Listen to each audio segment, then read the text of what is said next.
tidak sesuai dengan prosedur yang sebenarnya. Bagaimana mungkin ya klien kita tinggal di Jakarta Selatan, KTP-nya, tetapi akta ini keluar di Subdapil Jakarta Pusat tanpa pengetahuan ya. dan tanpa sepengetahuan klien kita yang punya kepentingan, yang punya anak. Nah, makanya kita mau pertanyakan ini. Hari ini ingin mengetahui secara resmi atau secara pastinya. Kami datang untuk mempertanyakan ya kepada pihak yang mengeluarkan apakah ini betul asli, dan kalaupun asli siapa yang mengajukan, atau kalau ini palsu bagaimana ceritanya. Jadi kedatangan kami hari ini ke suku dinas penduduk catatan sipil untuk menelusuri atau mengetahui ini asal usulnya siapa yang ngajuin. Kami berharap tentunya yang mengajukan adalah orang yang berkepentingan. Orang berkepentingan di sini adalah orang yang telah dilaporkan, yaitu siapa namanya? Namanya siapa? Bu Asna? Oh, A. Ya, saudara A berinisial A. Karena kan udah pasti dia. Karena pas Oktober itu aku masih ya sama dia ya. Jadi aku cek handphonenya, ternyata bener dia kayak ada chattingan sama calo gitu. Jadi tentang akte dan KTP. Ternyata ada perbedaan. Ya, di register itu dari Capil Jakarta Pusat dari Pak Eri bahwa itu anak seorang ibu,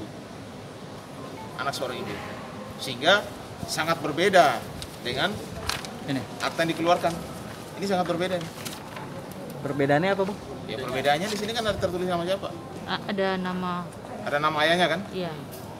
Sedangkan di register itu hanya anak seorang ibu. Anak seorang ibu. Ya, jadi jelas bahwa itu ada perbedaan yang sangat menyolok gitu. Ya. Nah, kami selaku tim kuasa hukum dari Bu Aska, kami menduga apa yang disampaikan ya, atau bukti-bukti otentik yang disampaikan kepada lembaga negara yaitu Komisi Perlindungan Anak Indonesia adalah bukti atau surat-surat dokumen yang tidak sesuai dengan aslinya. Disampaikan bahwa ada tim pengacara yang datang untuk menanyakan perihal ini. Pada faktanya, kami baru hari ini datang. Lalu saya tanya, tim pengacara siapa? Hari apa datangnya? Hari Rabu kemarin. Artinya jelas bukan dari kantor hukum kami. Artinya jelas ada apa ini? Gitu loh. Ada apa? Atau katanya tim pengacara untuk membahas dokumen yang sama. Dokumen daripada klien kami. Nah, saya tidak mau menuduh, tidak mau menduga bahwa itu pihak pengacara dari saudara A. Tapi kami nyatakan bahwa kami tidak pernah melangkah kemanapun pada hari Rabu kemarin, ya, terutama untuk urusan Bu Aska. Jadi artinya yang disampaikan oleh pihak Sudin di sini ada kemarin kasak kusuk pengacara yang jalan mau cari informasi, itu bukan dari kami. Kita tegaskan itu bukan kami. Kita sama-sama buka-bukaan aja mengenai dokumen. Gitu. Kita bukan menantang, tapi kita sama-sama buka. Ya. Pihak Mr. A dengan kuasa hukumnya punya dokumen otentik apa, asalnya dari mana, klien kami juga akan buka dokumennya asalnya dari mana. Jadi satu kelaziman ya, memang tidak mudah karena Mr. A ini warga negara asing. Justru akan menjadi satu hal yang aneh bagi kami ketika kok ini terbit muncul ada nama bapaknya. Iya. Muncul ada nama bapaknya sementara ibunya nggak pernah mengajukan. Iya. Ini yang jadi pertanyaan besar buat kami. Dari mana asal usulnya? Klien kami merasa tidak pernah menandatangani dokumen apapun dan tiba-tiba ada keluar akta ini secara sepihak, makanya juga klien kita telah melaporkan ya perkara ini ke Polda Metro Jaya. Ini jelas. Siapa yang kita duga yang telah ada dugaan memalsukan akta otentik ya kelahiran anak daripada klien kami.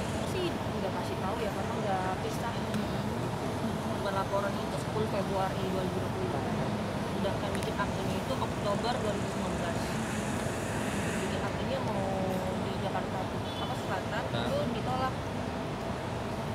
mereka sistemnya udah online ya. Iya. Dokumen tersebut digunakan ya di pengaduannya si Mr. A ini di KPAI. Iya. Sehingga KPAI, Komisi Perlindungan Anak Indonesia, merespon. Karena mungkin dokumennya dilampirkan. Karena ada status nama ayah. Iya. Gitu. Artinya jika nanti dapat dibuktikan unsur pidananya terpenuhi, ya barang tersebut ya diduga tidak sesuai dengan prosedur yang sebenarnya alias palsu, lalu dokumen palsu tersebut digunakan untuk ya kami duga digunakan untuk menjadi satu pelaporan di lembaga negara. 99% ini ada peristiwa pidana di sini. Yang selama 30 hari itu anak itu harus mendapatkan status akta dia. Nah, sedangkan Bu Aska saja di alamat di dalam laporan yang saya lihat di media masih tinggal bersama Alif. Gitu loh. Jadi apa yang dimasalahkan? Tidak ada yang dimasalahkan gitu. Mereka sendiri Aska masih memakai KTP di rumah Alif dan akta itu memang harus segera dibuat. Cuma nanti kami akan memberi klarifikasi setelah kami bertemu dengan para di Capil tersebut. Hak anak. Hak anak sebenarnya 30 hari itu dia ya atas nama perempuan atau atas nama keluarga. Nanti kami akan berbicara dengan Dukcapil dengan para pihak ada apa sih sebenarnya yang terjadi. Perlindungan anak yang 2014 itu sudah mengatur bahwa walaupun mereka tidak menikah, ayah kandung sebagai ayahnya, jadi bukan karena perkawinan, tetap Pak Alif itu sebagai ayah yang sah di mata undang-undang, dilindungi oleh undang-undang. Daripada putrinya Bu Aska ini untuk bertemu ya karena itu ada kekhawatiran, karena ini peristiwa penganiayaan yang berulang. Ya, saya ulangi sekali lagi bahwa Ibu Aska semenjak menikah dengan bapak yang berinisial A itu telah mengalami banyak sekali kekerasan, bukan hanya 1-2 kali, tapi banyak sekali dan berulang. Ya, sehingga membuat klien kami ini Bu Aska menjadi trauma. Saya akhirnya membatasi, gitu loh. Karena dikhawatirkan ketika nanti ketemu akan ada tarik-tarikan lagi, atau misalnya kalaupun nggak tarik-tarikan nanti ada kekerasan terhadap dirinya gitu. Jadi sangat-sangat besar kekhawatiran tersebut sehingga Ibu Aska terpaksa membatasi. Kami bertemu, sudah kami diusir dan karena sudah berapa kali tidak bisa bertemu, akhirnya kami pun datang ke KPAI untuk meminta tolong. Nah ketika itu Bu Aska itu sempat di Bali, di villa, pergi-pergi kemana, dan sebagai seorang ayah beliau sangat khawatir, worried dia mau mencari kemana aja anaknya. Sampai pekerjaan Alif saat itu ditinggalkan demi mencari anaknya, buah hatinya. Seorang istri yang sedang mengandung loh ya, sedang keadaan hamil, itu dianiaya. Dan ini berulang. Gitu. Akan berbeda mungkin, seperti kita sama-sama umumnya layaknya tahu ya, kalau memang misalnya ada terjadi apa di situ, ada misalnya ada dugaan orang ketiga ya. Tapi itu saya rasa juga seyogyanya sebagai seorang suami, kepala rumah tangga, itu tidak melakukan kekerasan terhadap istrinya yang sedang mengandung anaknya. Ya, kalaupun misalnya katakan ada orang ketiga atau hal-hal yang sangat prinsip, itu bisa dibicarakan. Tapi kami akan menyatakan nanti ketika ada laporan. Kami kan nggak boleh menyatakan bukti itu apa. Saya lihat ada foto-foto memar apa, itu kan artinya banyak gitu. Dan waktunya kapan?